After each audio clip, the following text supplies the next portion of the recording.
এবং 24 পরবর্তী সময়ে নির্বাচন আমাদের প্রচার কার্যক্রমের উপরে এভাবে দলীয় পরিচয়ে বিএনপির দলীয় পরিচয়ে যেভাবে হামলা হয়েছে, এই ধরনের হামলা কিন্তু একটা পুরা নির্বাচনী কার্যক্রমের মধ্যে একটা নেতিবাচক একটা বার্তা যায়, যে দমন পীড়নের যে বার্তা এবং হচ্ছে কেন্দ্র দখল করার যে বার্তা, সেই বার্তাটি হচ্ছে আজকে মনে হয় যে প্র্যাকটিস ম্যাচ শুরু হলো।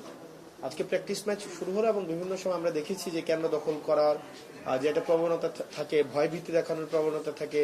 এবং আমরা এটাও বলতে শুনেছি যে যদি প্রতীকে ধানের শীষ না থাকে বা একটা সার্টেন একটা সিম্বল না থাকে, তাহলে প্রয়োজনে বাড়ি থেকে ছাপিয়ে নিয়ে গিয়েও হচ্ছে ওই প্রতীকে ছিল মারবে। এই ধরনের বক্তব্য আমরা বিভিন্ন সময় আমরা দেখেছি যে কিভাবে বলা হয়ে থাকে যে যখন কেউ, আমরা দেখলাম যে বলা হচ্ছে যে জামাতের যদি নারী কর্মীরা ভোট চাইতে আসে, তাদেরকে যেন পুলিশ দিয়ে 999 ফোন দিয়ে যেন ধরিয়ে দেওয়া হয়।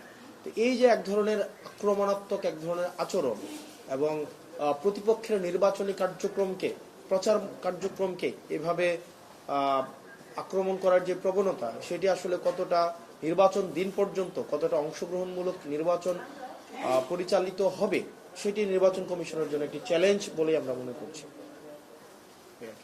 Thank you so very much, আপনারা সময় দিয়েছেন। আসসালামু আলাইকুম।